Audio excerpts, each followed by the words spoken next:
If you could see what I see, our community and unity, no frustration from brutality, with our black nation a reality.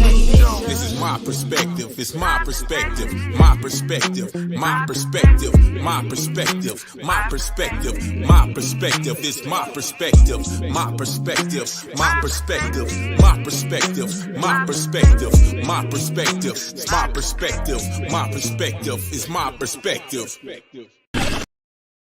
And welcome everybody to the New African Perspective, the show that is dedicated to the liberation of new African people. I'm your host, Brother Prophecy, but as always, I got the most incredible backup by my side, riding with me.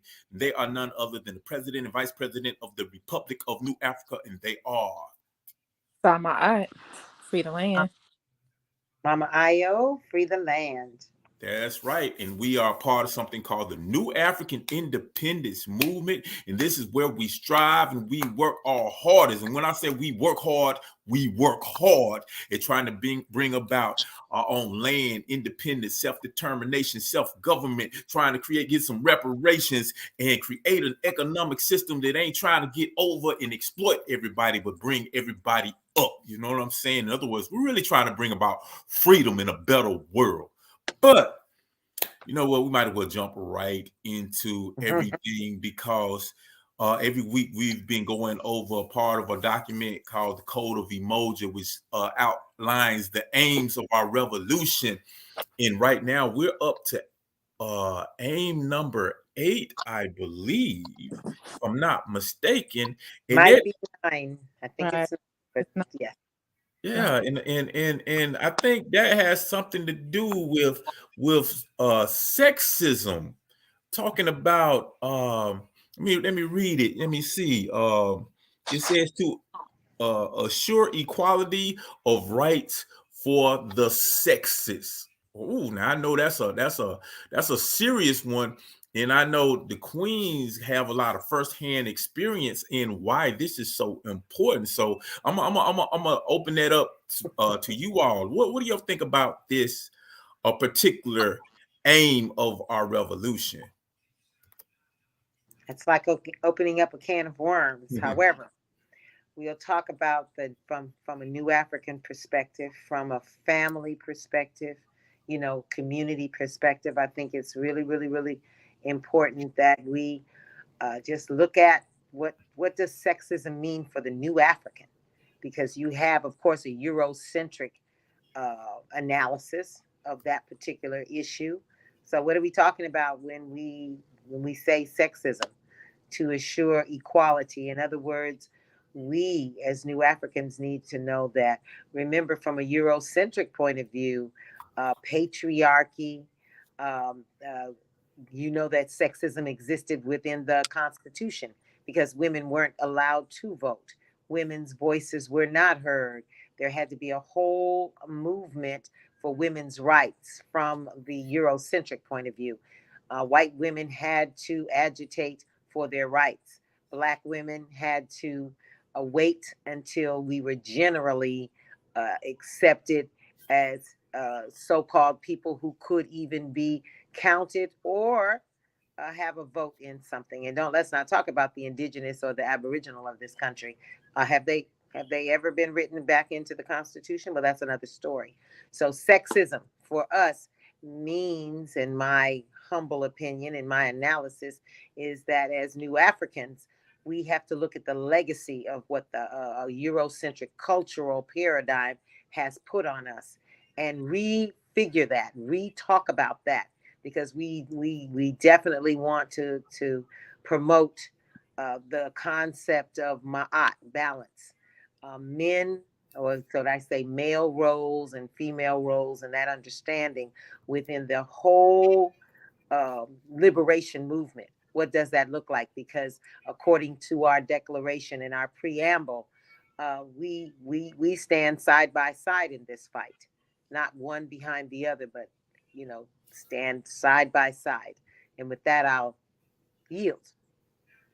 Yes, and To add on to what Mama Aya was saying, she brought up my aunt. Like when we say we want equality of sexes, that just means that, like, we know we live in a very patriarchal world and it's man first.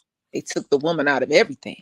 Yet we know that from coming from an African perspective, an indigenous aboriginal perspective, that is not how our societies were set up.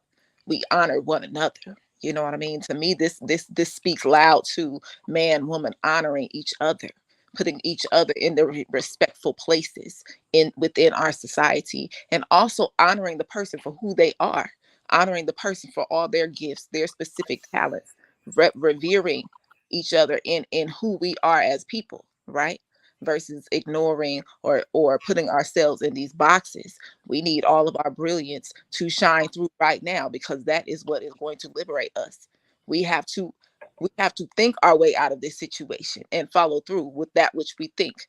You know what I mean? Like, this is serious. This is not a passive, mentally passive, spiritually passive process. This is not for those that are weak. If we want liberation, we have to stand strong in who we are and honoring each other for who we are. Honoring the male female balance for who we are is vital. This is our life force. We're talking about our life force energy. We're talking about that God force that everybody wants. We are that life force. We are that. We are the neter. We are the neteru. We are the ones that are coming forth to shift and transmute and transform. So we have to honor one another in all of our powers, so to speak. We talk about Black power, but we need to honor each other's power. Definitely. And brother prophecy, and that goes across the board, because we're talking about the new African independence movement, the new African, or we call ourselves the Black liberation movement. And so when we enter into these particular units, cells, study groups, those types of issues will often come up, and we have to be able to have a way in which to talk about it, kind of look at it, analyze it from an objective and not from an emotional point of view, and honor the guides, the creed, the Nguzo Saba behind it. And also, it's very important that historically look at that. What had to happen when we even had to come out of not just old Egypt, just not old Songhai, Mali, old Ghana, but also looking at the paradigm of what had to occur when we had to fight to survive during our days of enslavement, chattel enslavement, and what had to occur. Horrible things were done to us, and yet we knew that one thing about it. Our brothers knew that they had to be the defenders and the protectors of the women, children, and the elders. And women they had to also play the role of, I had to be the spy. I had to be that person that brought back news, because oftentimes I was in the big house and the men were out in the fields. Most of the time. So we had to come back, give information, had to even utilize our wiles and our whims to bring food from the big house, to bring the seeds, to bring all types of things, knowing that those were the roles that we had to play. Oftentimes some of our women had to pretend that we were we were the mistress and the brothers were the slaves, and to get us to freedom. So the roles were very, very, very, very clear in most cases, because there was the same aim and the purpose. The roles have been blurred, because remember where we are. We are captive citizens, captive so-called citizens of this country. So those roles now in this particular 21st century have to be realigned, spoken about, literally redefined, because you have such a heavy emphasis on patriarchy. Patriarchy, in my mind, is synonymous with white supremacy, racism, capitalism, and imperialism. So when you say that, that's one of those things. When we talk about that, that's embedded in those particular systems. And with that, I yield. Sure. Yeah, definitely. Excellent point. I think this subject is such an important subject that we probably need to dedicate a whole show to it, like maybe next week. You know, yeah, Wow. but Oh, yeah. yeah, because as you saying, I'm like, oh, okay, man, we don't even have time to even start this because y'all said so much. But I will say this that uh the process of liberating our minds, the process of becoming that new African best representation of our African selves, it's an ongoing process that lasts a lifetime, lasts lifetimes. We have to do this process of deprogramming ourselves through generation after generation after generation because it took so many generations to get us in the condition that we're in. And with that, we have to understand that we have over almost 500 years of programming in this Eurocentric ideology mindset and BS that they have put upon us in order to make us better servants for them. So, I will Yeah. say that, even if we've read a couple of books, if we understand, we should love each other and we understand our history and we see some contradictions in religion and all that, that does not mean that we have not shed all of the toxic elements of this system. You know what I'm saying? And that's for everybody. And I find that sexism is a part of this. You know what I'm saying? And because my studies in the liberation movement is strictly, it's like strictly against that. No.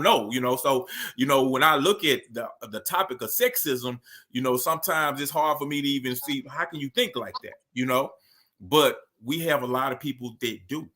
That's a reality, and that's something that we have to deal with. We have to constantly deal. We have to constantly not be afraid to, like you always say, do that self work, do that self reflection, do that self analysis, and see, okay, these are the negative aspects that I'm still holding on to, that is preventing myself and us collectively from reaching our potential. And we got to constantly share that. And that can be a hard pill to swallow, because one of the most difficult things to do is to look in the mirror, look at yourself and say, I'm not perfect. These are my flaws. These are the things that I have to work on. And unfortunately, a lot of people, it being that it is a culture, it has been embedded within a pseudo culture that has been created for us to exploit us, because we've been a part of that culture for so long that some of us don't recognize it. Yeah. That's why when we have, unit training, unit study, that we always have a very organized way of doing the criticism, self-criticism, constructive criticism, because that's really important, because these are the places where we identify these faults. And I think I was talking to a brother, one of our audience member, Freedom Power. He was asking a question because he said he was dealing with that problem. He said he had sisters who were doing a great job at certain things, but some brothers was running them away because they was on all this sexism thing. He was like asking me for my advice, and my advice was for point blank, that's behavior that has to be checked at the door.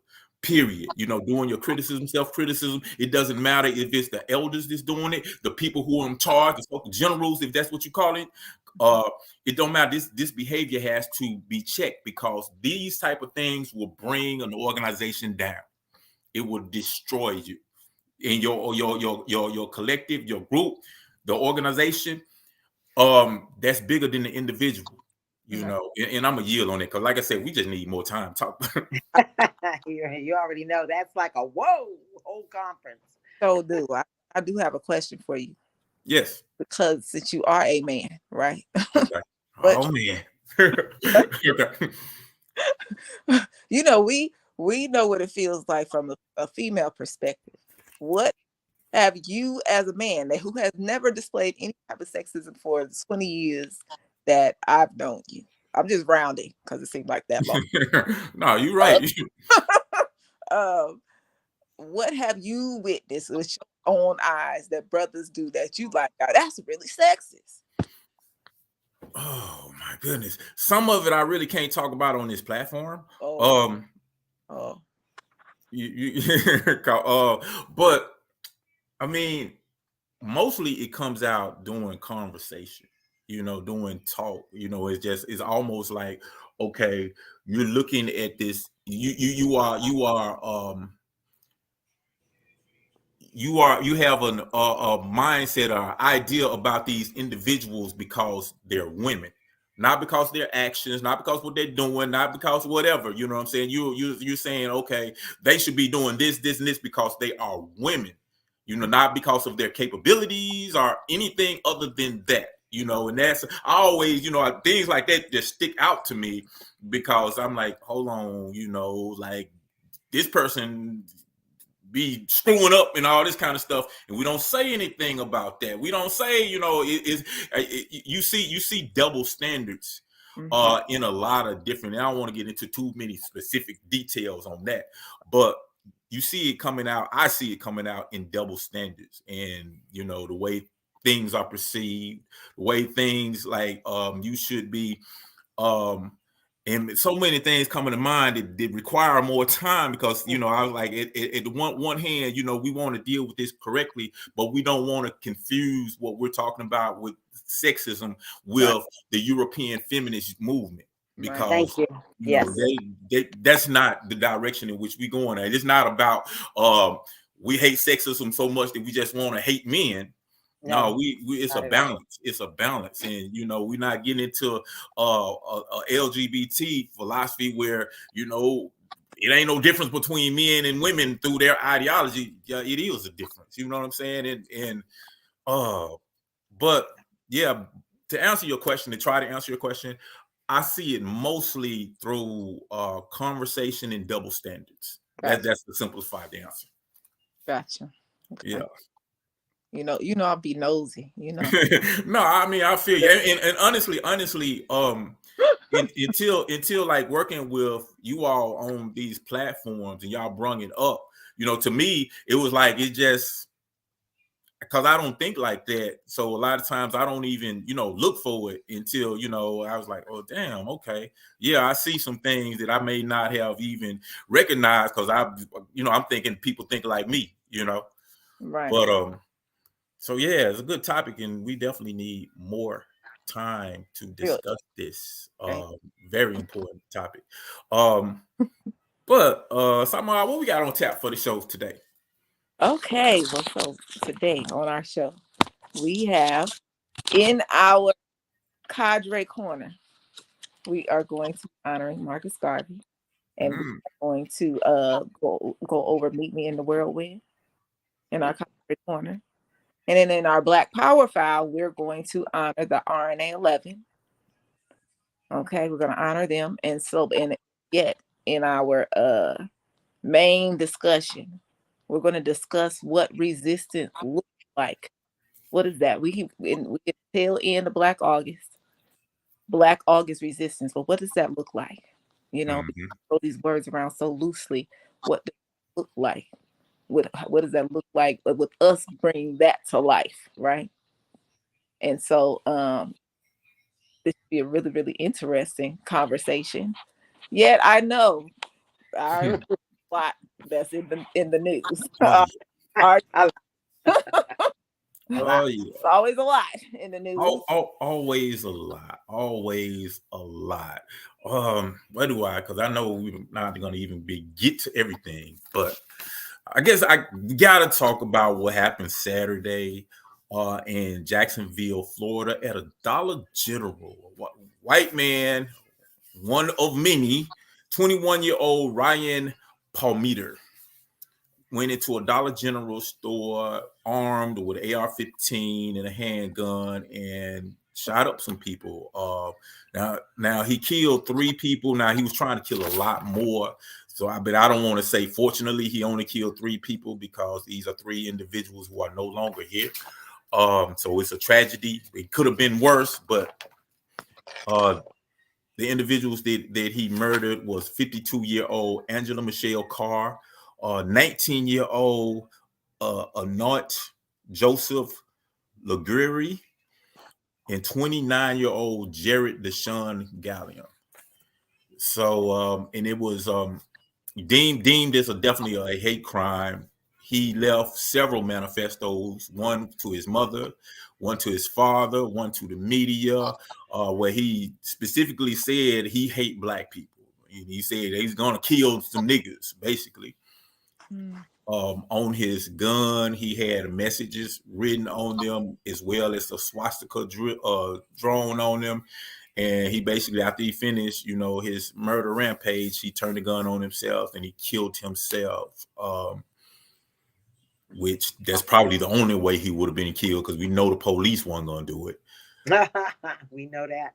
Yeah. So another situation, another example of these white terrorism, and if you look at it, these type of individuals are like really the only real cases of terrorism that you find in America. But you don't have white males on the terrorist watch list. They're not stopping white men, but they are the biggest terrorists in so-called America. So I'm gonna open this up for what are your thoughts on this another tragic event? I don't know if my thoughts need to be said out loud on public. Come back to me in a second. Hold on, let me figure. Okay. I gotta figure. Well, I figured that there's going to be incidences of what I call retaliation or response to what happened in Montgomery. Mm-hmm. When our people rose to the occasion and they showed one-on-one, toe-to-toe, we gonna get you. We gonna defend and protect.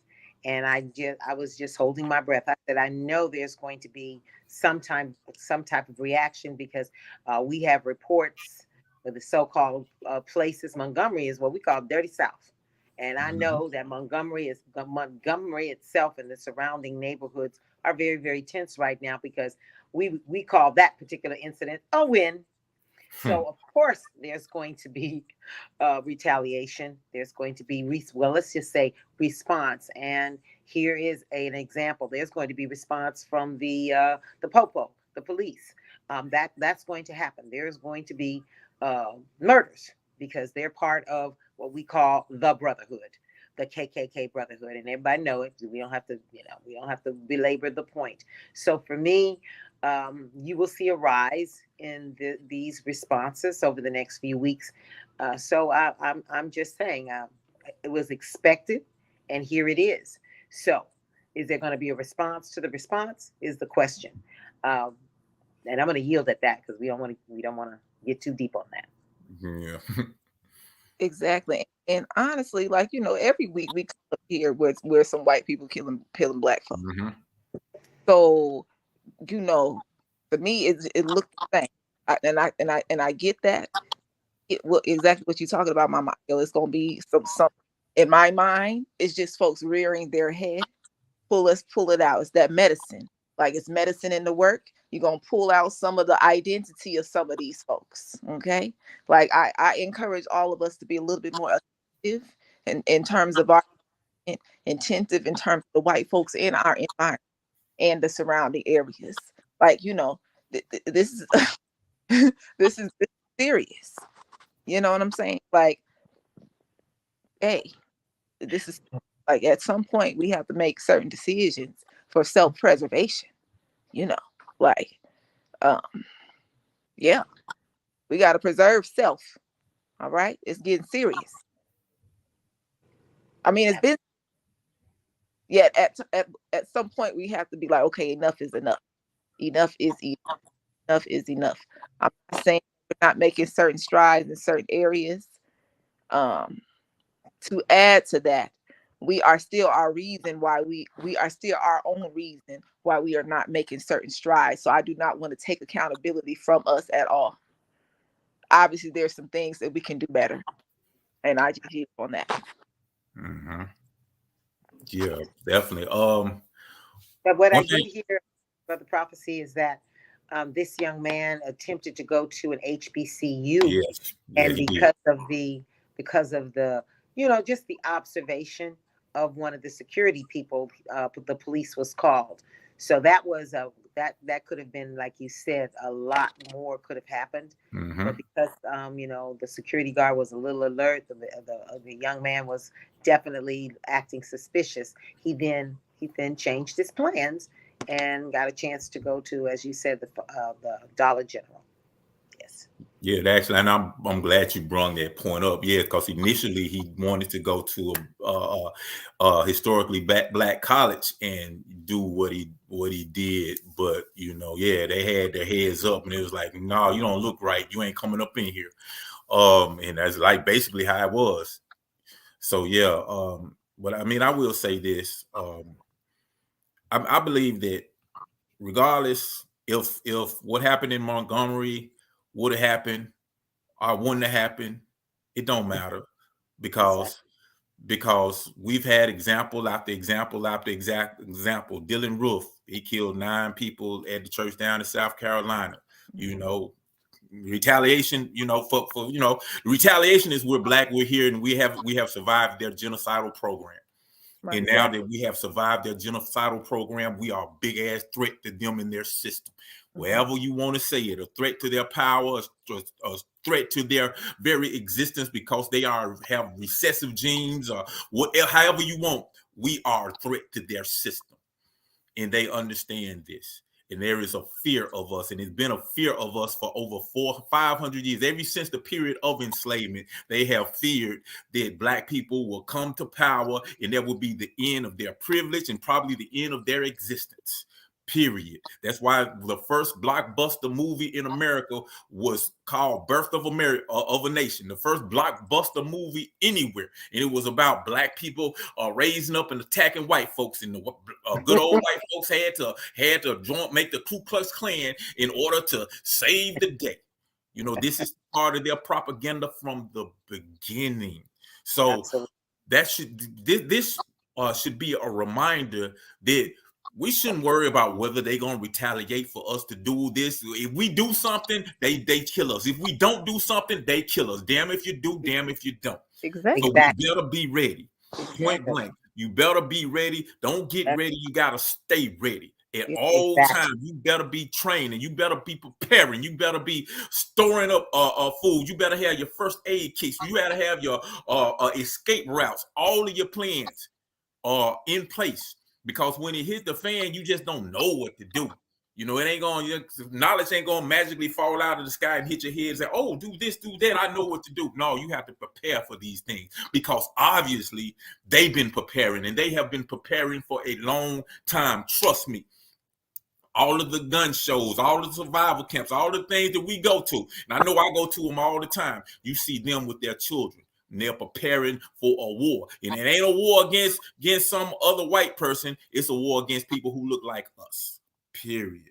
And I'm a yield on that. And I totally agree. I totally agree. Definitely.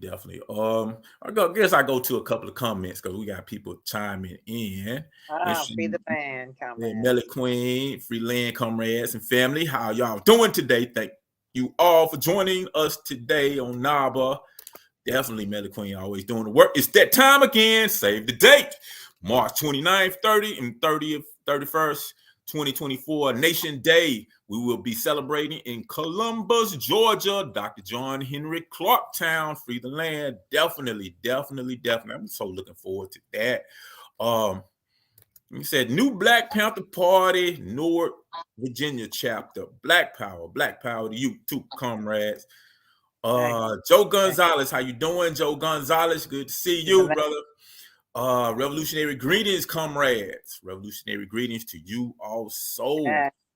Melly Queen also, he said, I am sick of those homegrown terrorists. I'm sick of them too, Melly Queen.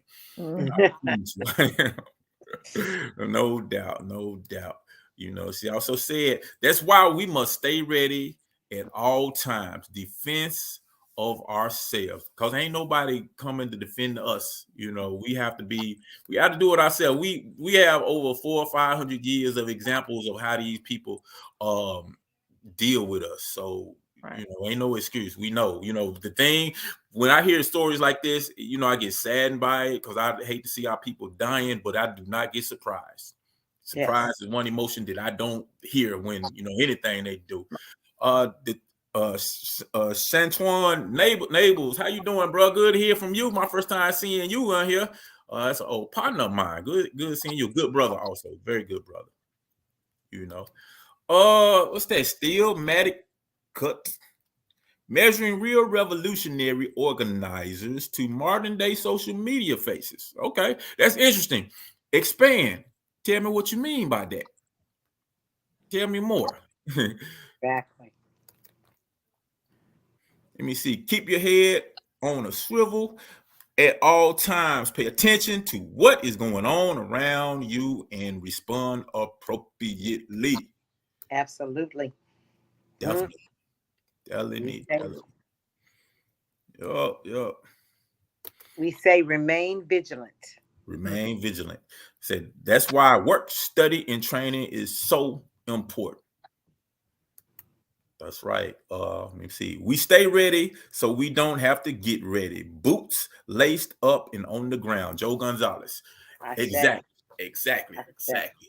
So I got a one more word. I'm gonna do one more story before we move on with this show. This is an update on a story we did a while back ago down in Brookhaven, Mississippi, where the young black man who was a worker at FedEx, a delivery driver, who was delivering a package, and these two white men, a father and son combination, came out shooting at this brother, tried to kill him basically, and they shot him up, shot up his van, and basically it was almost like the company FedEx didn't even Mhm. believe him, you know, until he got his lawyer and all type of things involved. You know, he got bullet holes in the van.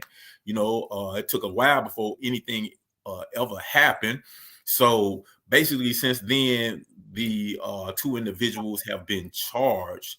And initially, their first trial was a mistrial, and they had a mistrial because the law enforcement handled some so sloppily. See, it's such a terrible job that if they didn't have a mistrial, then it would be a good chance that these dudes gonna just go free. So they did a mistrial and they're planning on starting the process over and trying to get these individuals locked up like they need to be. But it's the case of 25-year-old DeMonterio Gibson, the brother who was shot at for doing his job. FedEx has now fired him. Mm. They fired him because he was basically saying he's going through mental trauma from what happened. He almost got killed doing his job, and he ain't ready to go back to work. He was on workman's compensation, which is only like 1/3. You get like 1/3 of what you was getting, so you ain't getting paid a lot of money, you know.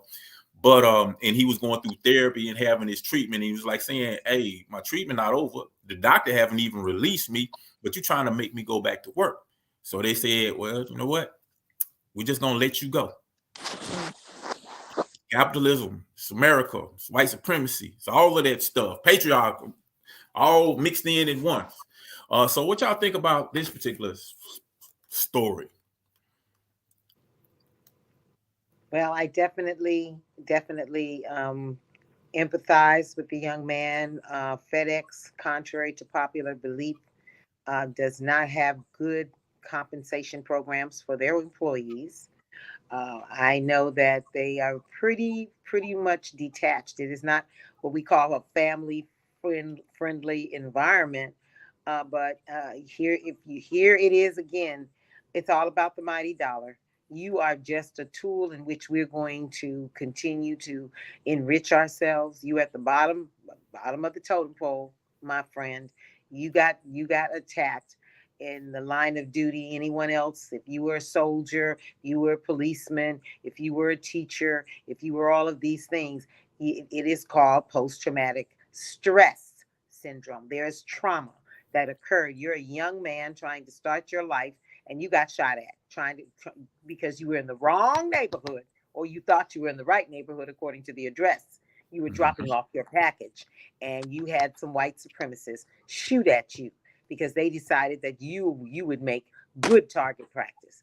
you escaped, and there's trauma. And for your employer to be what I call not empathetic at all, they had to be forced, because at first they weren't even going to respond, and it was because of public pressure that they did. So you got a little bit of concession, and now they fired you. I'm sure somewhere in there there's a civil suit, but I digress.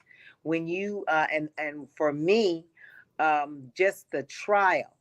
Of course, it was a trial of their peers, and no one really wanted to what I call acquit them. But I think they had enough people that it was declared a mistrial, and that is by design. That's typical.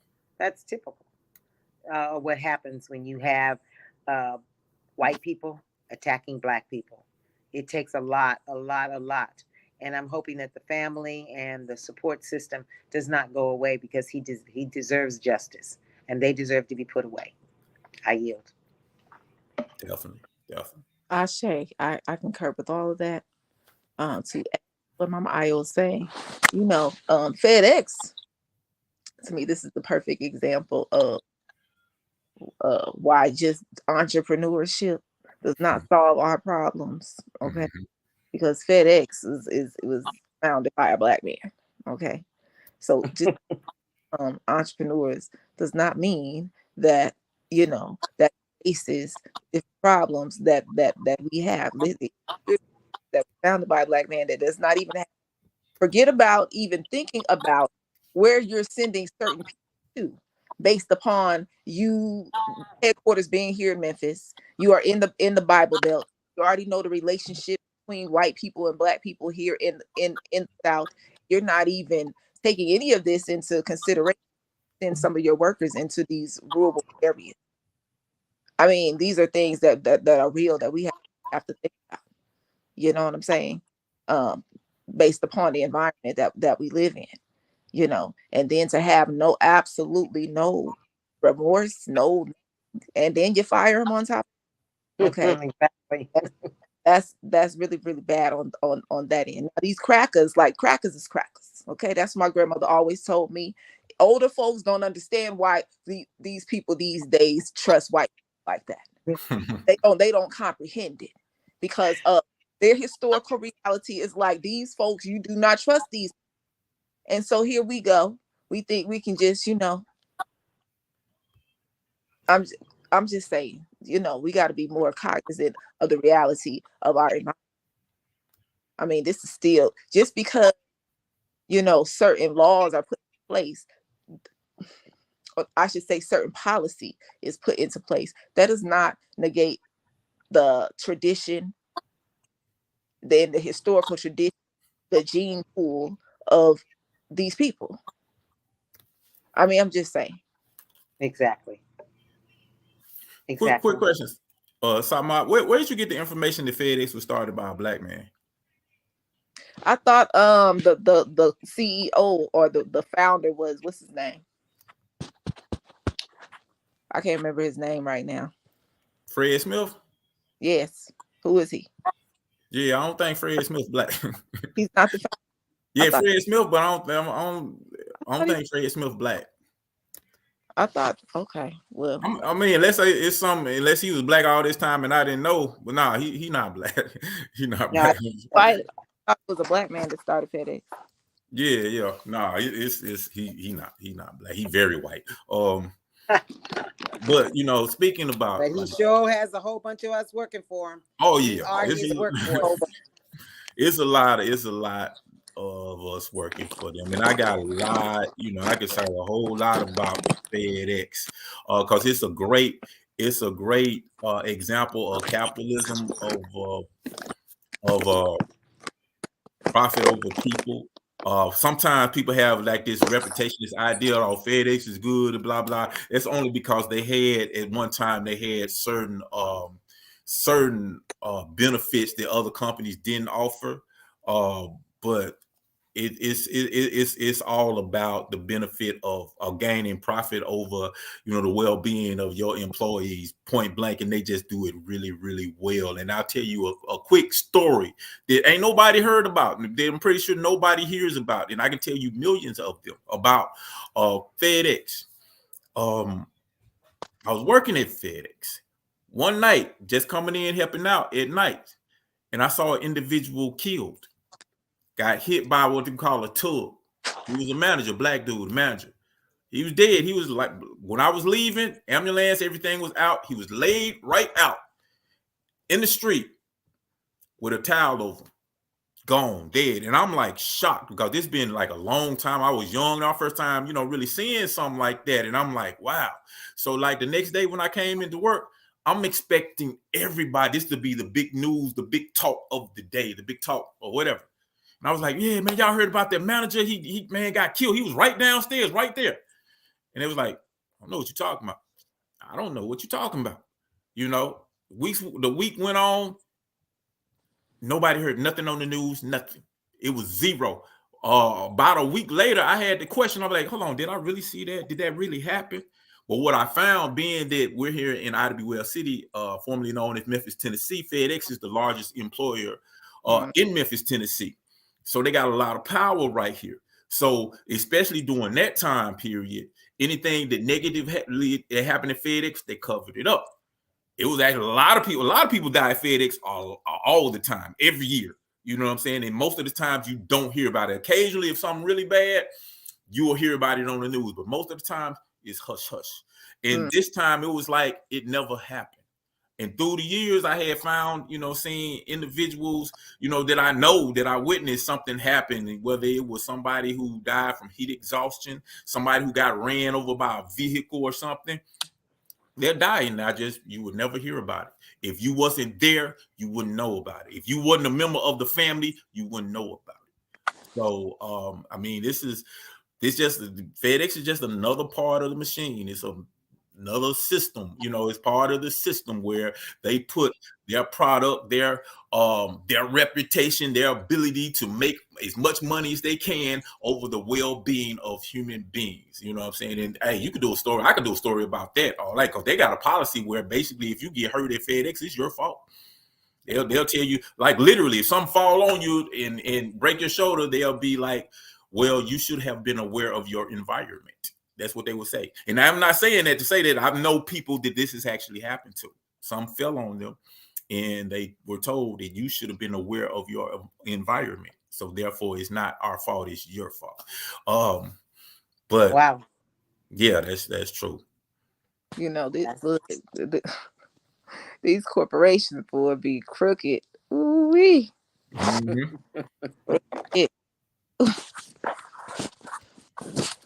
Yeah. yeah. We hope that young man, you know, he just comes out of his trauma, because that's going to mess with him for a moment, and continue to have his counseling. Hopefully FedEx should be paying for that counseling, because he did get injured, or he suffered some trauma while he was providing his you know, when you work for somebody, your work has a calculation. You know, that's your human potential, and he's driving and delivering. You know, that's something that enhances your company. Also, he gets paid for it. But if you're saying he's fired now, I hope his family continues to, you know, agitate for justice for him.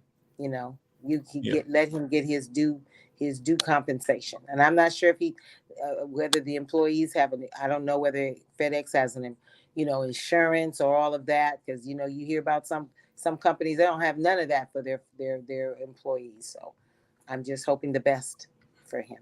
Yeah. There is a lawsuit against FedEx filed by him and his attorney. So, you know, I suspect, you know, he probably should get paid decently for that, because I mean, man, you got shot at doing your job.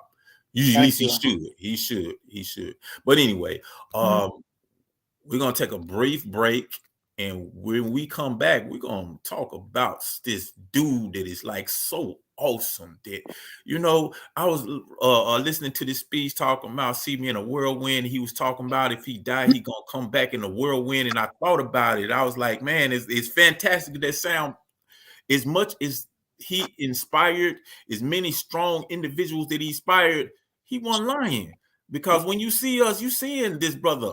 When you see so many people who are talking like us and giving the system hell, you seeing this brother coming back in the whirlwind. And we're going to talk about that individual when we get back right here at the New African Perspective. Free the land, y'all. I am, I will. I fight for land, independence, and for reparation. We gotta do for self-determination. Being independent is a very, very good thing because it means that you don't have to be dependent, especially on people who don't like you. It means growing your own food, like teaching your own babies our real history, the real truth. As a people, we are not grown unless we have independence. We are not grown as long as we living under another man's system, operating in his way of things, his laws, and his ordinances that support his rule, actually. So to me, it's not the importance of self-determination and independence. It is mandatory. We could make a change, get off our ass, do something else. Go get some land together, grow our food and do for self. Create our own stores, our own banks, start building wealth.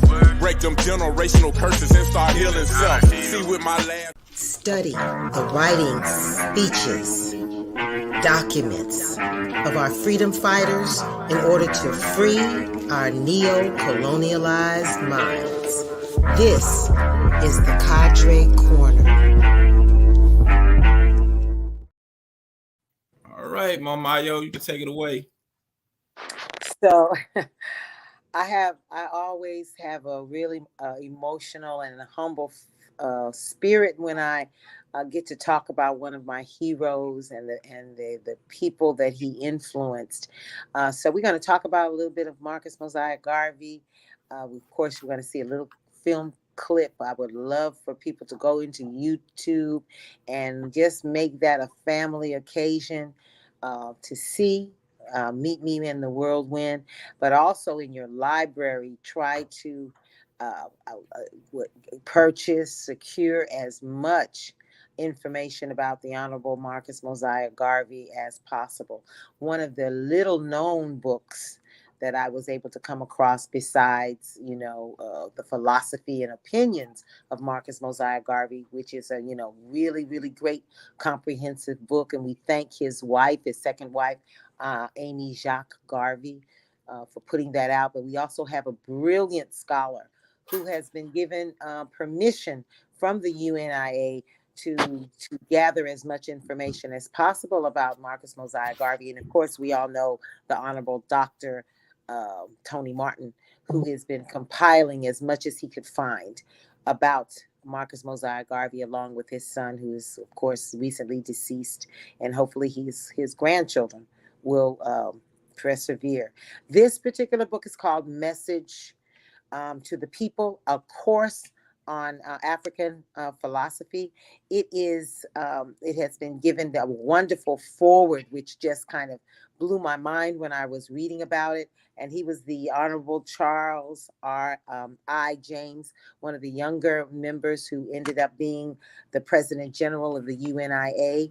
And it was because of him and his remembrances and him keeping the notes about this particular course that Garvey required everybody to go through. As you do know, Garvey took his people, and for a month they had to be trained way back in 1920. And of course, this Charles I. James was able to just kind of share the information.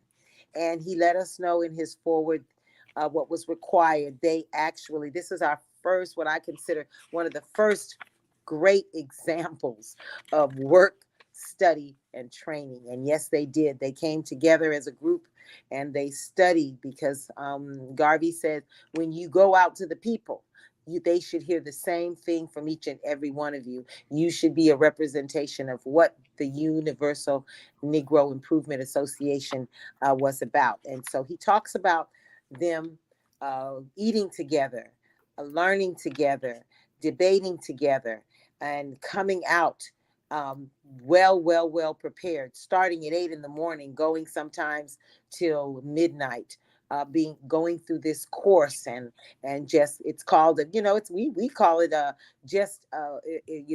embedding ourselves with the philosophy and the opinions of what we are doing. So I was very, very excited to hear that. I did not know that Garvey had set up a university. The name changed, but literally starting in university, training for the Black Cross nurses, training for the military, training for us to build a Black nation, build a community that would be self-sufficient. So I was, quite excited to learn many of these things. And when you look this book up, I would like y'all to, Google and find out how much this book costs, because at one time this book was on sale for almost $500. Hopefully by that time it has come down, and it's very, very difficult, because as soon as people see it, they want to buy it, because it's a hidden gem. So what happens is that this Honorable Charles L. James, said that this book is designed to perpetuate Africa for Africans at home and abroad, that Pan-African spirit, that nationalist Pan-African spirit, because we always talk about Africa for Africans at home and abroad. And for us in the New African independence movement, the foundation on which we stand is, of course, the Honorable Marcus Mosiah Garvey, along with, of course, Malcolm El Haj Malik El Shabazz, Malcolm X. So this book breaks it down into chapters. Each chapter is designed as a study guide, and we have to, of course, take the information and update it, because this book comes from the 1920. Lesson 1 talks about Black man's intelligent education, universal knowledge, and how to get it. So the chapters are dynamic in itself, and if this was the course that everyone had to involve themselves in, that's that political education. Lesson 2 talks about leadership. Lesson 3 goes on aims and objectives of the UNIA, knowing what you're fighting for, knowing what you are out there giving your life for, because he talks about, Dr. James talked about, or Honorable James talked about, his chapter alone had 40,000 members, which is something that if we had that in the New African Independence today, that were staunch, standing firm, there was much that we could do, much that we could build, much that we could initiate, because we are dealing with foundations. Lesson 6 talks about Christ, because you do know that Marcus Mosiah Garvey was heavily involved in his personal relationship with the Creator, his honor of women. So I'm always excited when we talk about that. Lesson 16 talks about propaganda.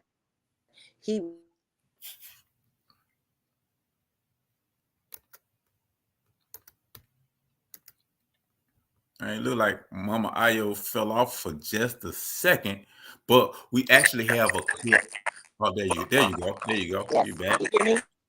Yeah. Yeah, there was a call coming in. So lesson 16 talks about propaganda, in which everyone talks about. And of course, it goes up to lesson 17. He even has views on communism. So how we deal with the communists, because the Communist Party, of course, wasn't around during that time, as you know, because that's the beginning of the Hoover administration and their attack on Black nationalism. And then, of course, lesson 21, history of the UNIA. So UNIA.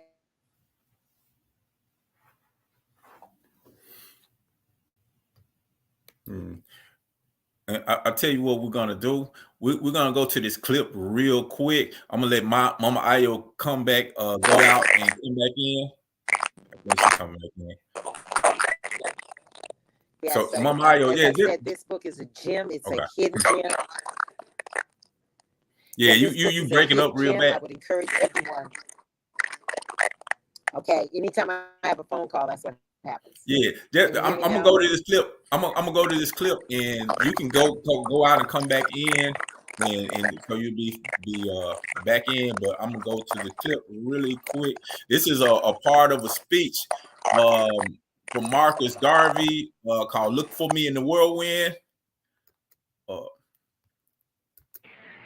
When I am dead, wrap the mantle of the red, the black, and the green around me, for in the new life I shall rise up with God's wisdom blessings to lead the millions of the heights and the triumph that you will know. Look for me in a world when I was calm. Look for you how great I shall come back with countless millions of black men and women who have died in America, those who have died in the West Indies, and those who have died in Africa to aid you in the fight for liberty, freedom, and life.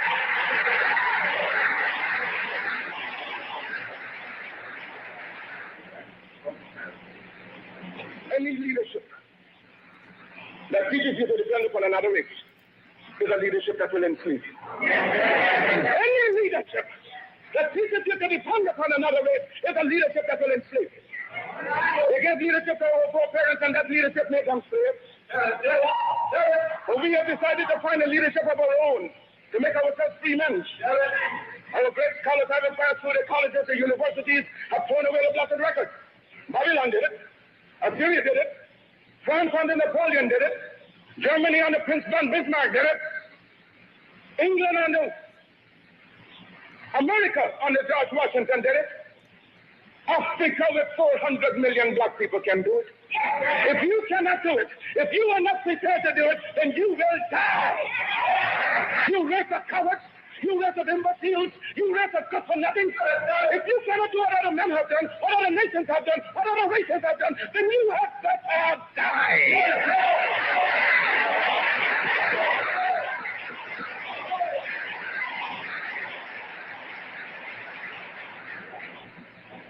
Can we do it? We can do it.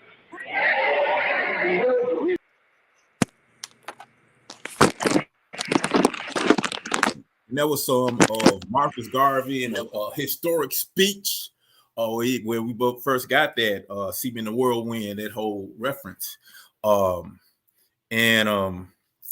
can we get that book from, Mamayo? You'll have to Google it, and it's for me, as try to check in with as many black bookstores as possible. As I said, it was at once upon a time, it was very, very difficult to get any copies. So I was able, I go to a lot of shows, festivals, and I was able to at least pick this one up from a brother who had a bookstore out of Nashville. He's no longer living, Brother Imhotep, I believe that was his name.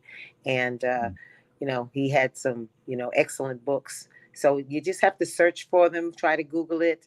I tried to look up thrift books. They didn't have any available at the time. So this is a gem. I remember even going all the way to Jamaica, and they had almost, because somebody donated about 10, 12 copies. The next time I went back, they had all been stolen from the library.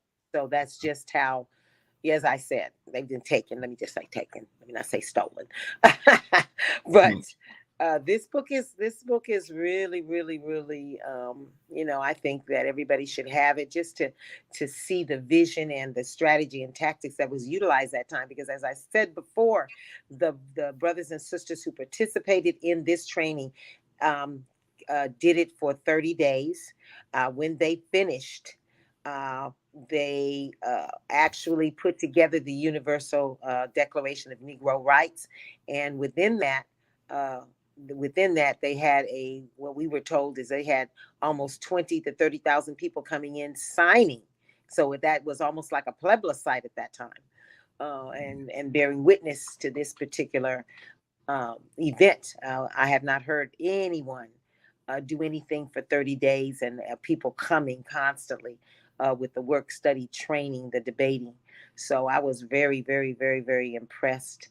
And I know that this is the 28th of August. And if you look at the Universal Declaration of Negro Rights, which I encourage you all to download and to have as a discussion point in your homes and in your study groups.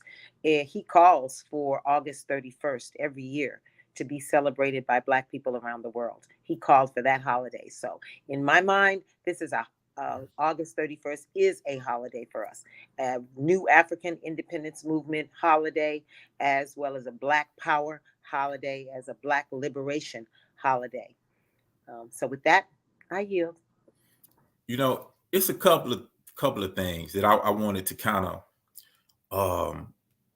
of bounce back on. One, when you was talking about the book, and I noticed it kind of brought up something that a lot of people don't know, and a lot of people don't realize about Marcus Garvey, is that Marcus Garvey is actually a Christian. A lot of times we look at the colonizers' religion and we frown upon it, but Marcus Garvey was a Christian. Now, he wasn't an indoctrinated Christian that was like, oh, praise white. Matter of fact, Garvey commissioned the black painting of Jesus and made sure that you had a savior figure in your own image. But the reason I bring up that is it is important to understand that it wasn't the fact whether he was a Christian or Muslim or Hebrew, Rastafarian, or whatever it is.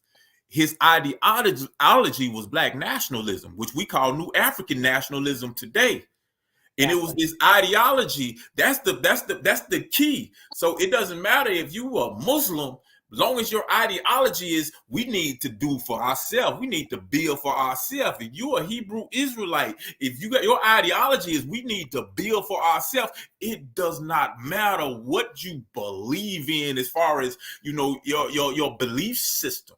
And I always thought, that was an interesting part of Garvey that a lot of people don't talk. Some of us don't even like to talk about, don't even like to acknowledge the fact that he was a Christian, because we so upset with the white man's version of Christianity. We don't give it no damn credit, nobody, but it really sheds light on, because this is, Garvey is like, Garvey is the man, Exactly.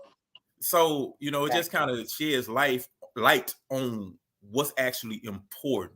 And a lot of these little things that we divided on, that don't even matter. You know what I'm saying? As long as we have our ideology and we have our goals and objective correct, you know what I'm saying? You can go from Allah, Jesus, Jehovah, Yahweh, whatever, you know what I'm saying? Or whoever, it don't matter. As long as we are agreed upon, we have to build and we have to do for self, period. And the other thing that Garvey talked about in that speech was he said that any leadership that leads you to be under the rule of another people is a leadership that will enslave you. And Absolutely. I bring it up because today is the 60th anniversary of the March on Washington. They had this big celebration. I didn't see any of it, but I've heard about it. And from what I've heard, that it wasn't really talking about any kind of strategy about moving forward. It was just a reflection of what you did in the 60s with the civil rights movement, and just really an acceptance of the current conditions, and I do think we should at least take a little bit time to, acknowledge the fact that it is the 60th anniversary of that March on Washington. But but he kind of really, addressed this in a real way, because he was like saying leadership that's trying to basically integrate you in a system that exploits you is leadership that will enslave you. And I thought that was really profound and really relevant today, because that's what a lot of the so-called leadership today does. It just wants us to be Americans under a system that exploits us. And it's just amazing that Garvey, early 1900s, Yes. talking about something that is so relevant today in 2023. Y'all got any comment? I know I just threw that up. That ain't even a part of it. But That's okay. I love Garvey because he's so absolute. Like, there is no room for straddling the fence. Like, we're building everything for self. Everything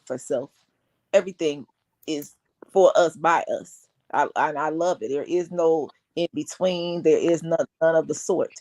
I love his first of all, the numbers that they was doing in the 1920s. Thank you. Very ashamed of ourselves. Hmm. Okay. No, for real, for real. Um, in my humble opinion, uh, we're not doing enough. You know what I'm saying? Like the numbers they putting up in the 20s, you know what I'm saying? At the level of organization, I mean, it would seem as though we would all want to fall in line. You know what I'm saying? Like follow that which yields results, and then pay attention to the things that did not yield results. But I'm just saying, to me, that was 100% determination, tenacity, and not making excuses. No, this is important. There is no excuse. Y'all got 30 days. Got 30 days to get up to par. Hmm. Exactly. You're saying not no 3 years, not no 5, not 10, 30. Where it's happening. And I wonder if that was the strategy that the first administrative handbook had, because they talked about a certain course that should be taken within 30 days of us. So I was like, wow, this is where And this is getting. I can't wait to be resurrecting. You know what I'm saying? Like, to me, like, oh, he hyped me up. Look, just hearing that snippet, I'm like, yeah, that's what I'm about right now. Other impatient energy. Let's get this now. We don't got time. Like, or just recognizing the emergency of it all. You know what I'm saying? Like, oh, it's firing me up. I love it. Because we are under an emergency state. We've been under emergency state. Now we are many years into integration, which was tactic on us, and now we act as if we don't know where we at. We not recognizing that we even at war anymore. I'm talking about on the mass level. You know what I'm saying? Or if we do recognize, folks don't know what to do. Like feeling like we too deep in. So it's up to us, the leadership, right? Us, it's our responsibility to develop other leadership that is not going to lead our people. Yeah. You understand what I'm saying? So I yield back. Yes. Interesting. I think, and I just thought of this. One of the issues that we have is we're always looking for what happened Saturday. With the white man going into the store, killing us. We're looking for that as the sign, should be a sign of, we need to do is we got to prepare.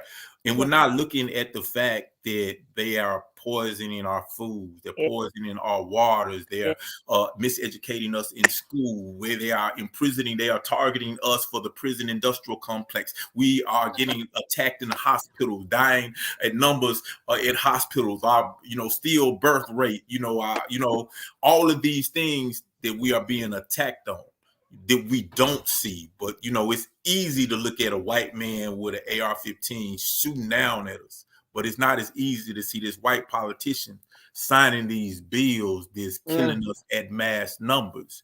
So it's like it comes to recognizing that we are at war, whether it is with the white man at the store with the AR-15 or the politicians in Washington with a pen.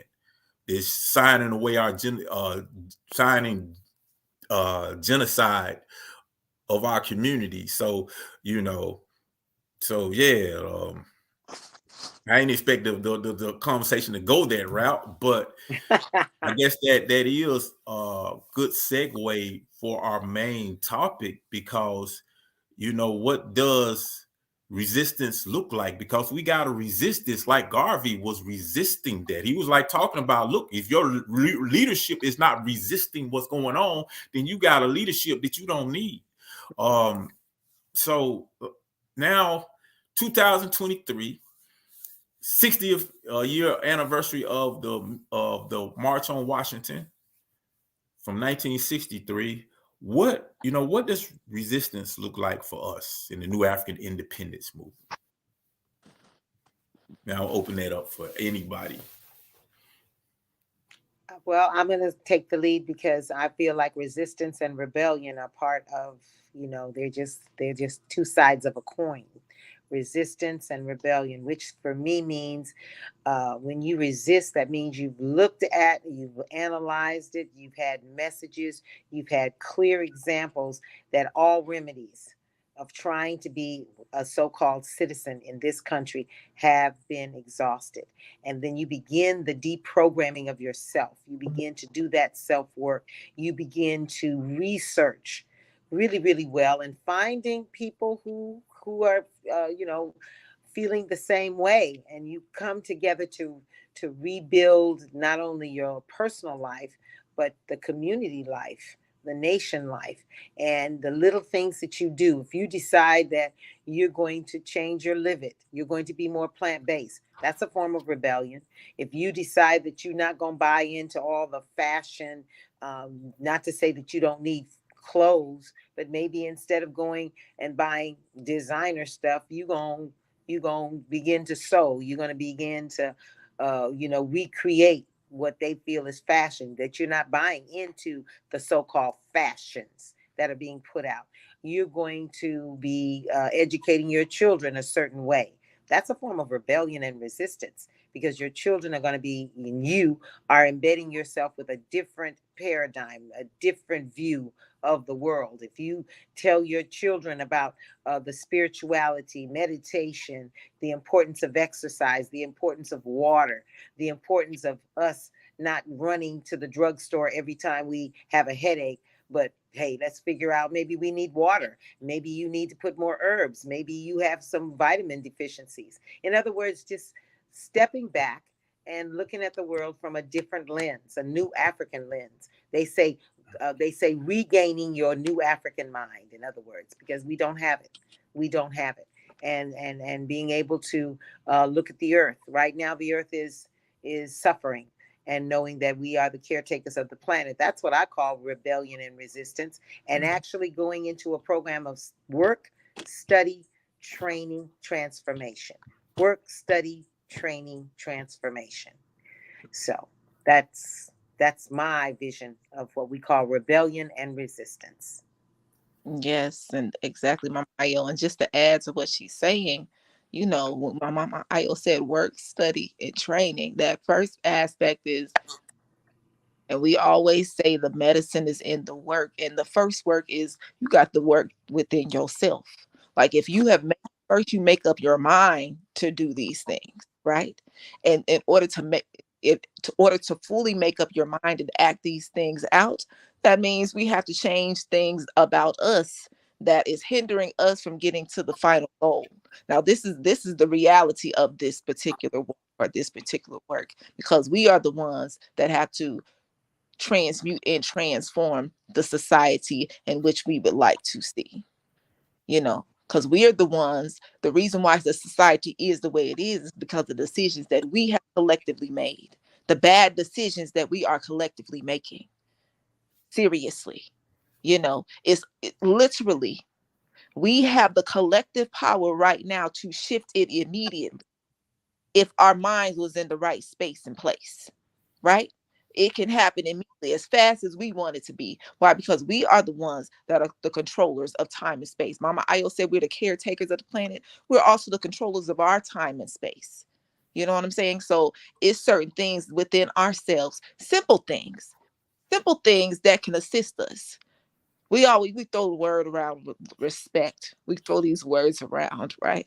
Oh, respect your neighbor, right? Give me respect.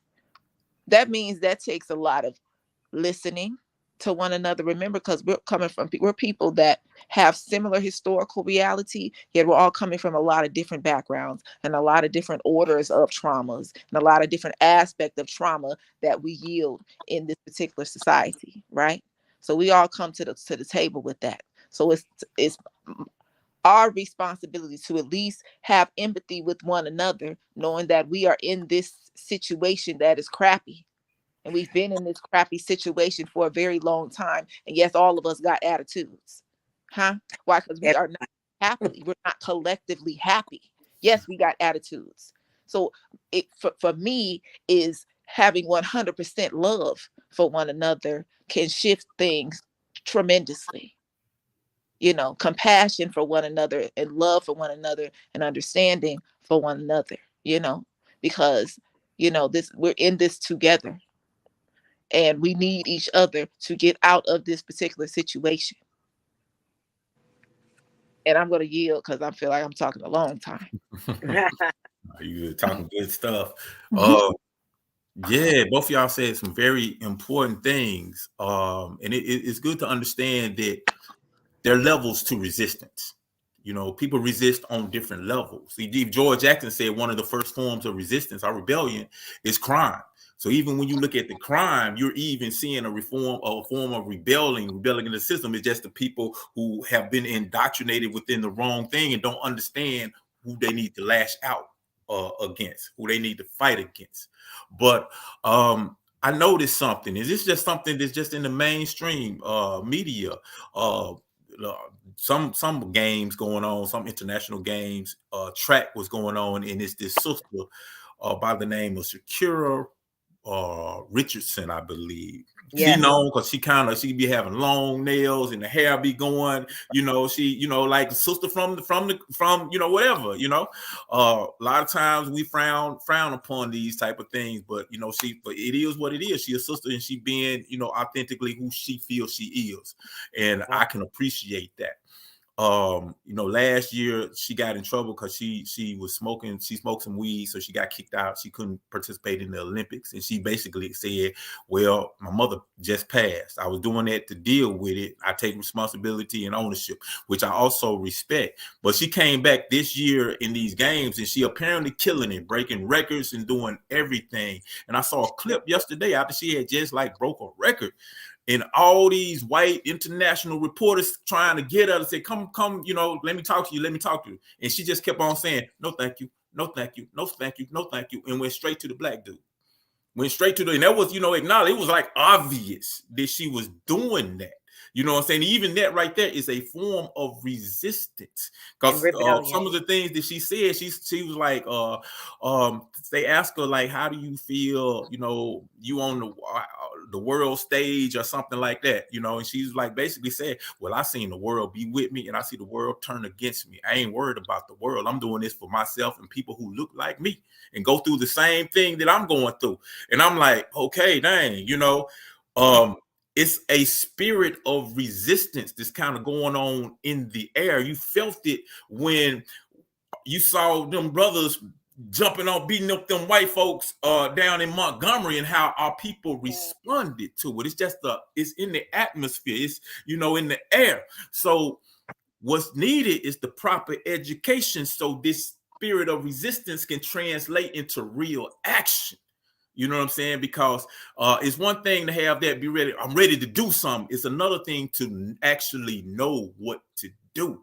You know what I'm saying? So that means that we who have been in this movement for a long time, we got to make sure that we're on point.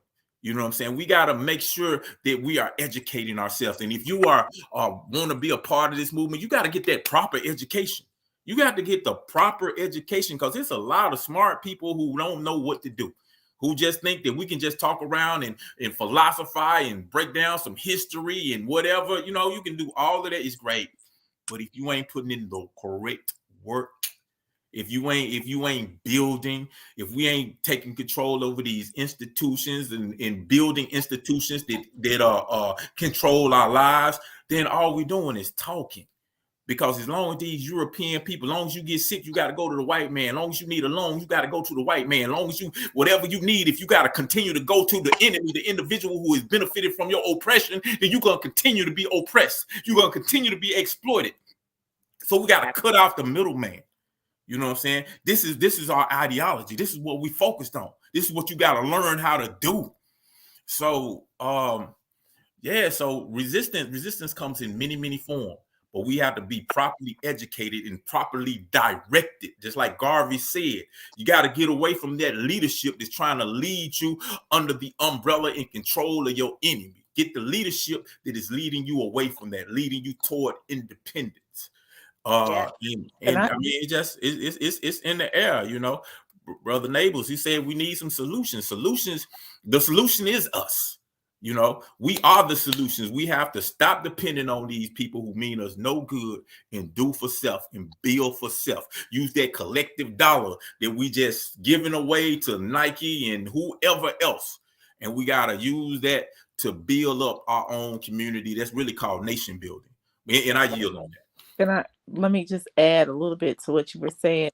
Prophecy, you brought up, a major fact is us building our own institutions. Now, the challenging part about building our own institutions is that the majority of us have been miseducated, okay, and indoctrinated in this particular system and these institutions as well. So our habits are our enemies' habits for the most part. So we stay stepping out of the box, and we're saying we're building our own institutions. It's extremely important to be very, very clear in terms of what it is that we're building and what the outcome is that we want.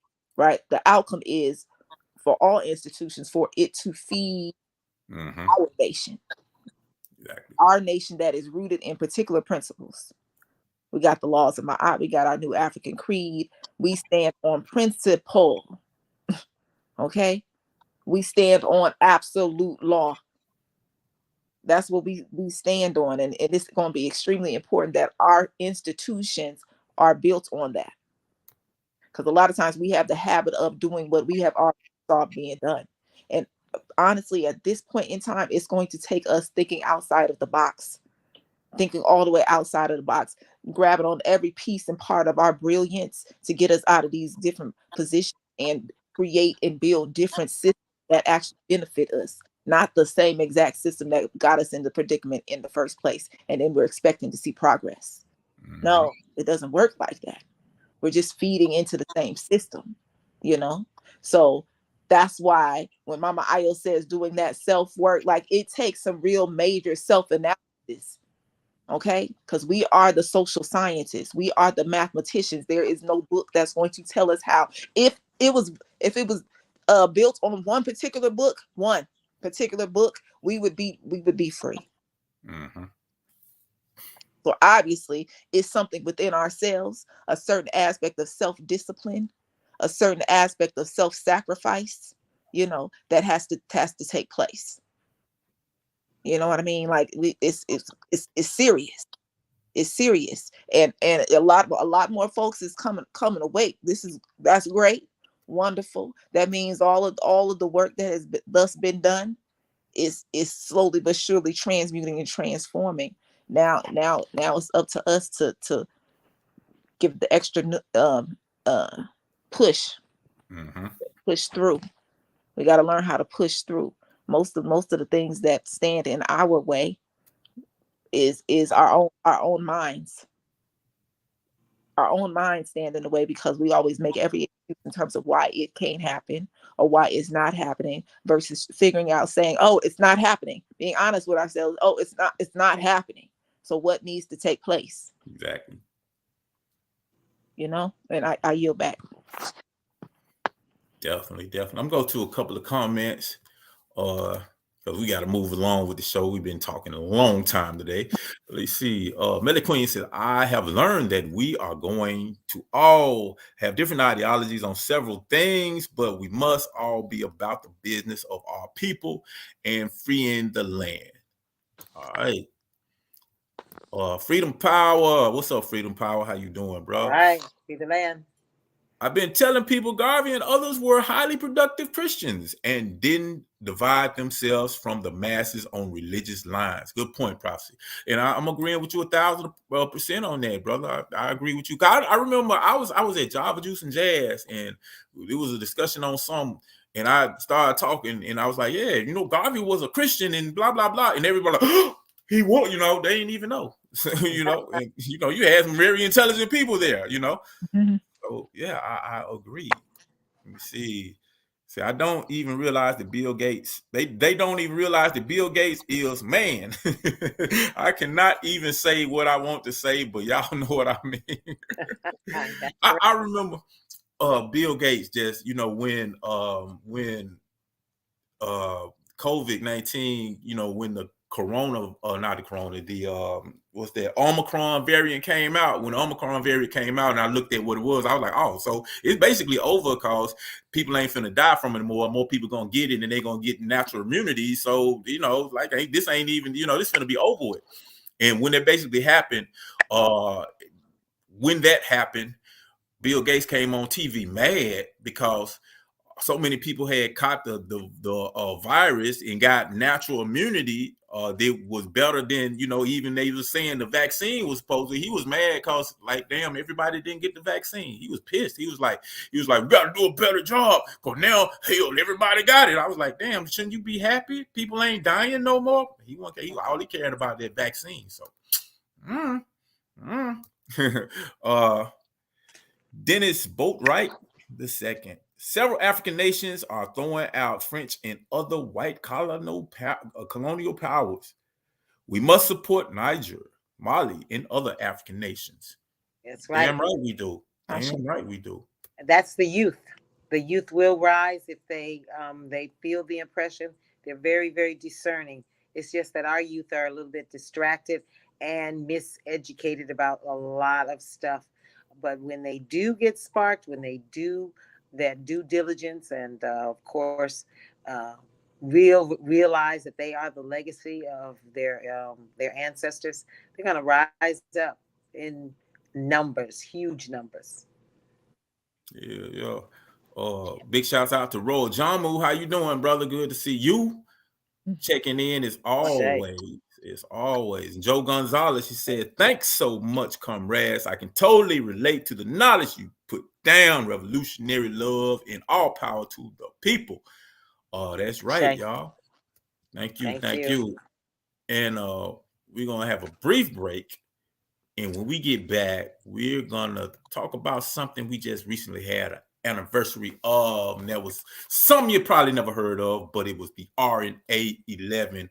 Wonderful story. We dropped a documentary on it this past Friday to commemorate the RNA 11, which we probably played a little bit of that. But y'all check it out when we come back right after this. This is the New African Perspective. Free the land, y'all. America, full of promises. Time to cash them in. You run from it quick. You never keep your word. I learned from it quick. You keep abusing me. You dumb.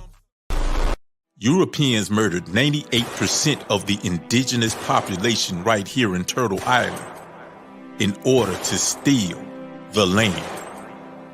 An entire nation of African people were captured and forced into a brutal system of chattel slavery just so they could work and cultivate the land. All wars are fought over land. Not over terrorism, not over religion, not even to win the hearts and minds of the people, but for the actual land and the resources within the land. So it is safe to say that land is the foundation to all freedom. So if we truly want to be free, then our struggle is for land. Free the land.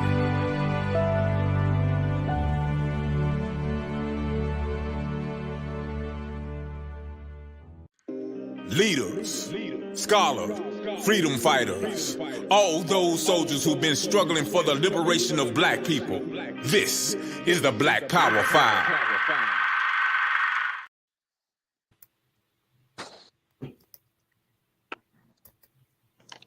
Over the years, the RNA and its citizen workers have been infiltrated and attacked on several occasions by the U.S. government. One of the most brutal attacks occurred on Wednesday, August 18th, 1971, in Jackson, Mississippi. My name is Addis Ababa. I'm known for being one of the RNA 11. We were citizens of the Republic of New Africa, and we were attacked August 18th, 1971, in Jackson, Mississippi, by the FBI, police, along with vigilantes that were with them.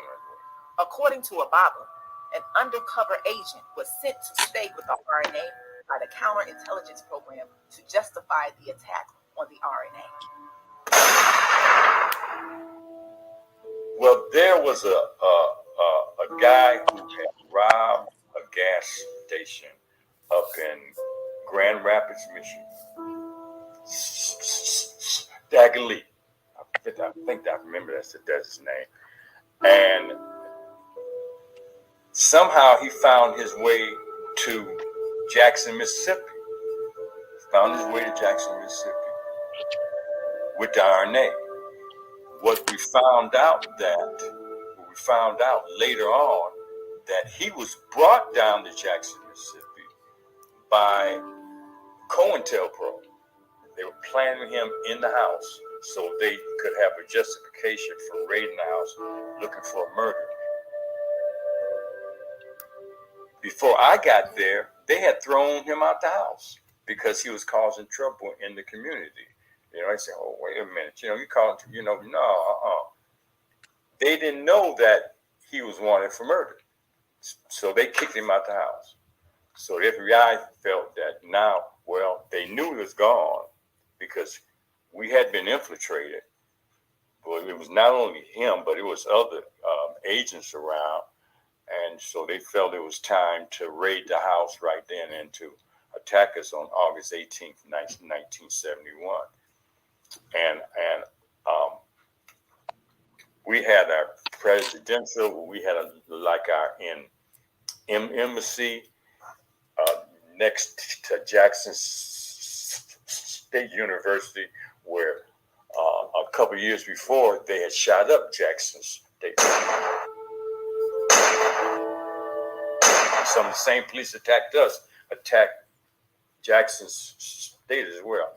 But our president and our minister of information and our minister of defense and another gentleman were in that house, and there was 7 of us in the other house, which makes up 11, RNA 11.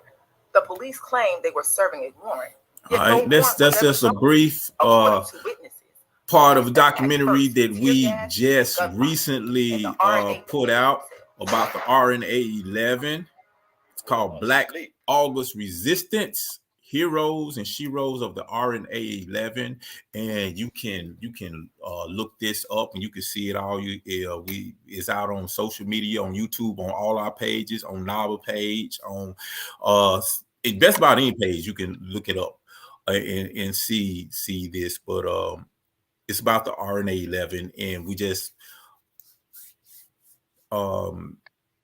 acknowledged and celebrated and honored the anniversary of the RNA 11 because this thing that happened with them when the FBI, CIA, local police department, militia groups, Ku Klux Klan, and more viciously attacked and attempted to assassinate the leadership of the Republic of New Africa back in 1971, August 18th. And you talk about resistance. Those police met the spirit of resistance because our brothers and sisters fought back.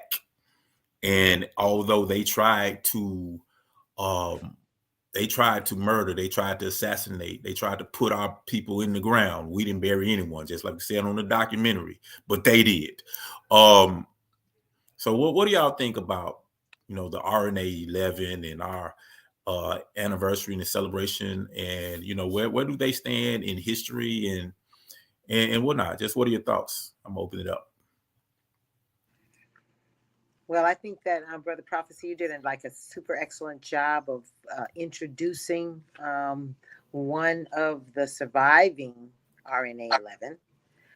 Because there's there are a few more that are still surviving, and others they don't know, and of course others have transitioned to. So we have that first-hand recollection, and as we said, it's part 1. There's more that's going to happen. We know that since the Declaration of Independence in 1968, there were various forms of attack against our right to self-determination, against the Universal Declaration of Human Rights that say we have a right as a subjugated people that have experienced crimes against humanity to be able to declare ourselves a nation, and that nation had formed and had been forming since chattel slavery times. So it is very, very enlightening to hear some of these elders say that this is what I sacrificed for the nation. This is what happened to me, because there was great sacrifices. We all know the sacrifices of many of our comrade warriors that have spent anywhere from 10 years, 9 years, 15, 25, 30, 40 years on up being incarcerated in the camps of America on behalf of the provisional government of the RNA. And they have never stopped supporting and you great.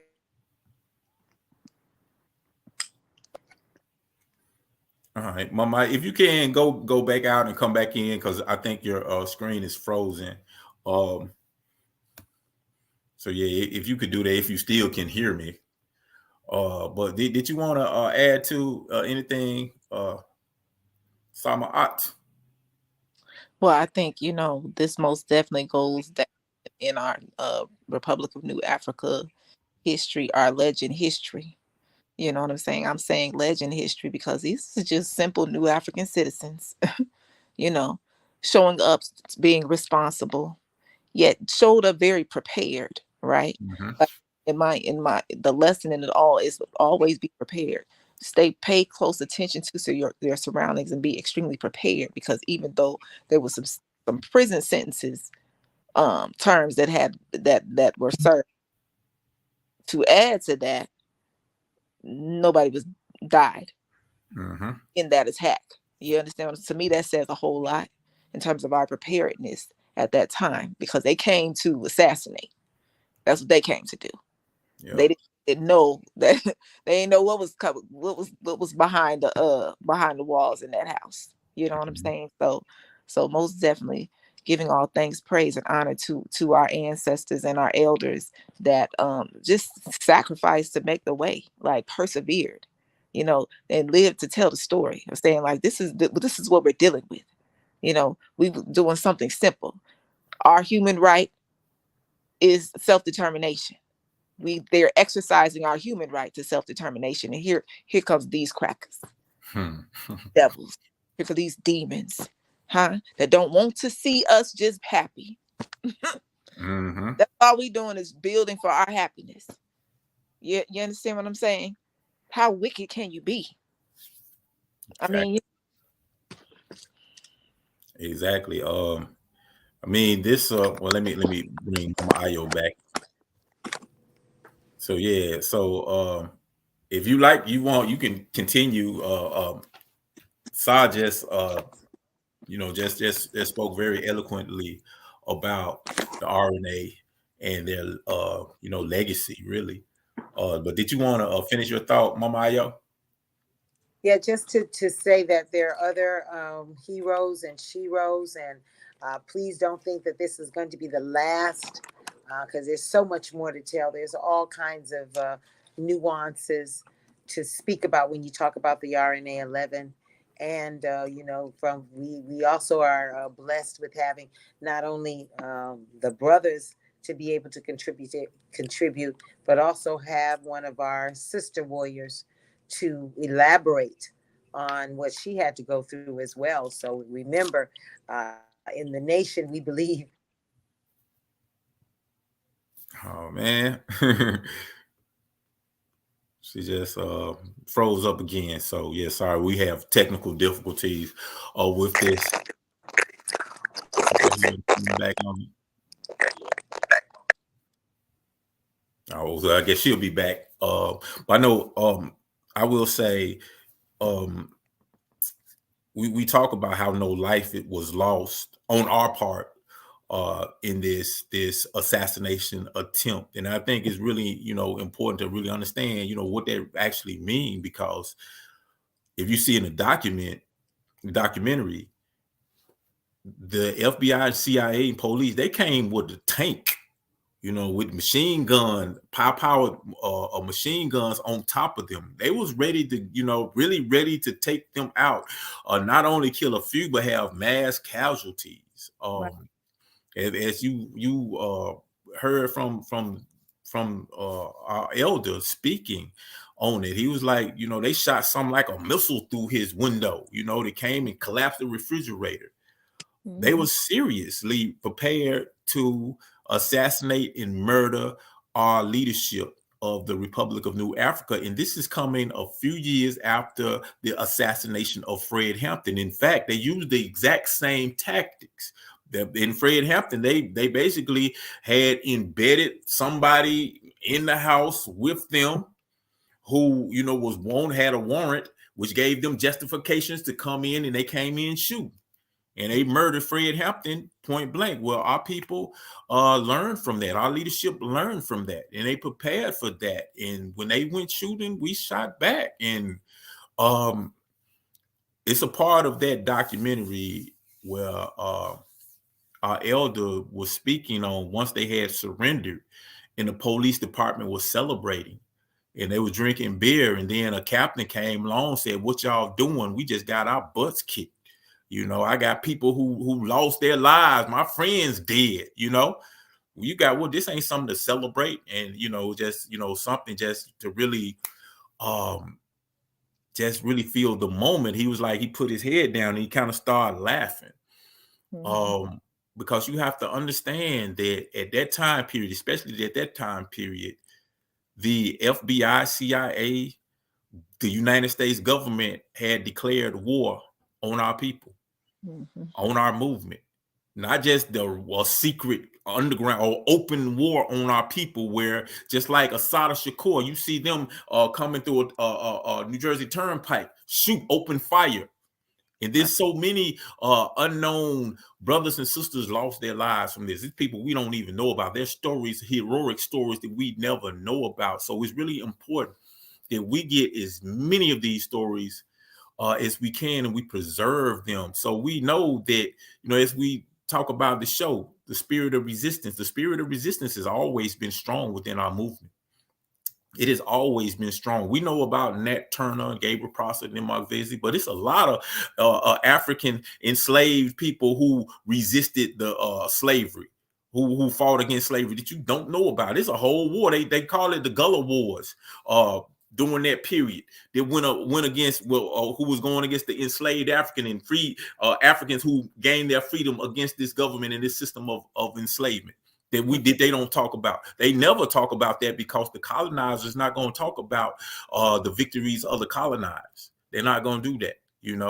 In their opinion, we're the enemy or whatever, and that's but that is what that is. So it's important that we always, and Mama Ayo just keep dropping off, but we always uphold the legacies of our sheroes and heroes.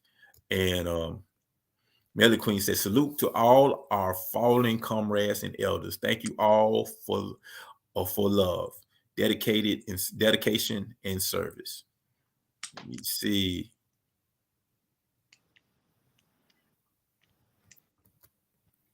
Salute to the RNA 11 and the Republic of New Africa. Mhm. Baba D said that it was over 100. What's that? What's that word? I know that abbreviation meaning something else, probably. I think I know what you're talking about. I don't know what she's. 100 pigs on this team. Oinkers. Okay. Yeah. Okay. All right. Oinkers. All right. Yeah. Melly Queen is so creative with her texting. Said there was over 100 oinkers, pigs on the scene. Oinkers. Okay. Yeah. There you go. So yeah, definitely. Yeah, they came to assassinate us, and this the perfect way to really close out Black August, the spirit of resistance, a month of resistance, was really all months have to be a month of resistance, because we got to resist oppression by any and all means. Every day, every night, go to sleep, wake up, resist this system, because until this system falls, then it's going to be very difficult for humanity as a whole to rise. So, any closing words before we get out of here? Samad. I mean, when in doubt, just do the opposite. You know what I'm saying? Like, like sometimes it's difficult for us to fathom what it is that we need to do. Simplify it. Do the opposite. Okay. If in terms of diet and live it, if I think Mama Io's here too. In terms of diet and live it, if society says McDonald's and fast food and junk food and all of that, your logic is say, let me do the opposite of that. Let me do some good fruit, some vegetables, some water. So you understand what I'm saying? These things that give us life that comes straight from the earth, right? Don't go no middleman. It's straight from the earth, straight from creation. You understand what I'm saying? Let's simplify our process. Just do the opposite. And when in doubt, do the opposite. You know what I mean? If the music today is sexualizing the women, right? It's sexualizing the women, calling them bitches and hoes and niggas ain't shit and all of these different things, then we need to do the opposite, right? Because we know that is not getting us anywhere. So we do the opposite. We honor each other. Peace, God, King. How are you doing today? You understand what I'm saying? Exactly. Thank you. Opening the door for being courteous, being kind to one another. You know what I mean? If bad communication does not lead to communion and understanding, then we need to develop good communication, which usually involves listening very well. Okay. That means not cutting the next person off, because when you cut the next person off, that shows dishonor and disrespect off top. That says what you're saying means absolutely nothing. That's so disrespectful. It's just certain little small things that we do amongst one another that I witnessed that we do, right? In these spaces that we're supposedly supposed to be building in, we can do these things, then I think we might be able to, inch ourselves a little bit further. Those are just a couple. I yield back. But let's just be good to ourselves and good to one another. Let's start there. Exactly. Mama Ayo, you got any closing words you wanna say to the people before we get out of here? Just that we're trying to build community, to strengthen and heal family. And sometimes I do have to tell everybody, because this is such a magnificent work. It is so huge. We have a lot on our shoulders. Sometimes we're the only ones that are going to be in our families that are going to take on this legacy of healing. And we need to be really, really intentional. If you understand how the ancestors are in the whirlwind, all of those spirits, you make that critical decision to be the one. You may be the only one in your family that's going to do this work, but your name will be called in the multitude to do this work, to redeem the race, because this is about redemption work.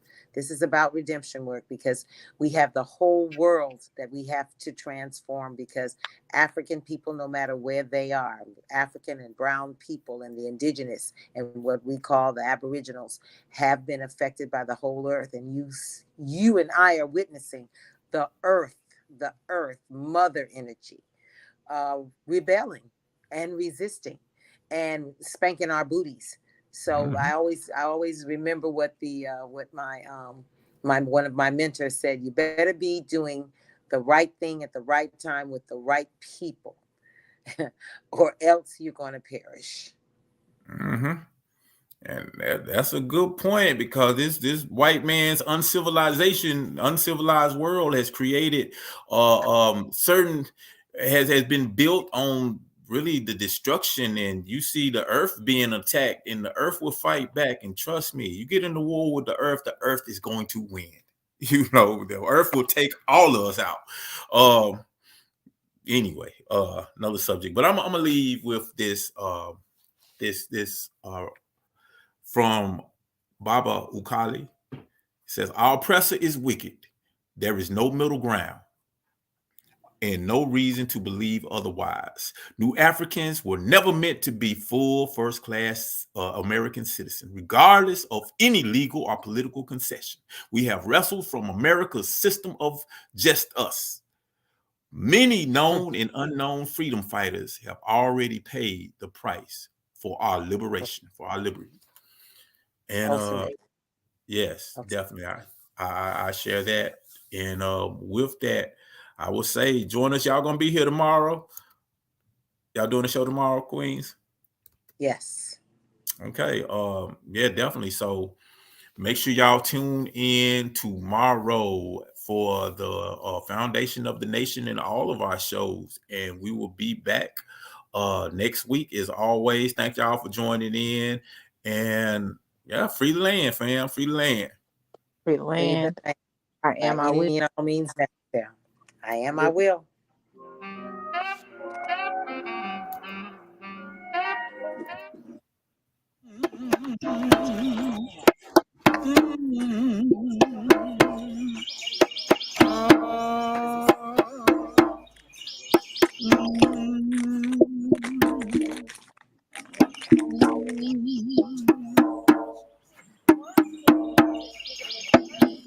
Africa,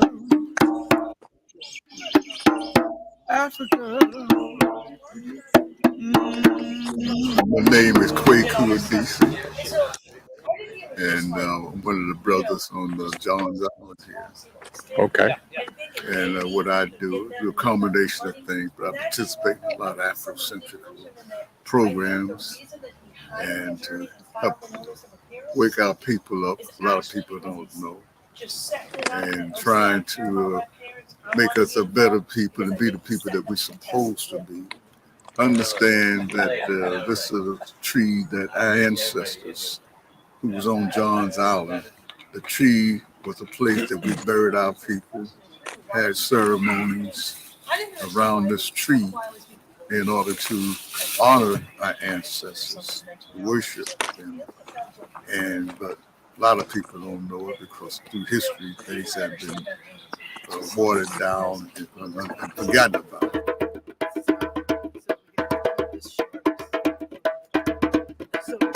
We are now on what used to be the plantation of Mr. Justice Angel.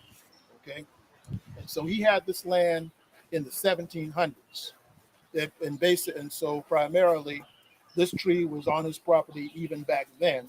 This is the oldest known tree in this part of North America, east of the Mississippi River. It was here during the period not just of enslavement, but during the days when the Edisto, the Yamasee, and the Wadmalaw, and various other Native American tribal groups walked this land. So they have the saying, if these streets could talk, they could tell us wonders. The same is true of this tree, because this tree was here when Justice Angel owned this plantation, where, of course, many of our ancestors from the Johns Island area were once enslaved. The people that are buried under this tree. Because as it was saying, this was a marker of grave one time. On the plantation, they buried their trees so they can know where their people was buried. No ceremony for my people in this land. We remember them today because we need the positive energy of the ancestors be with us in our travel, as our journey. We need the power of the ancestors not to survive, but to live. We live. We don't survive. Animals survive. We live. As Africans, we live. No matter where we are, we live because we have the DNA information of Africa in us, and whatever name was before they named it Africa,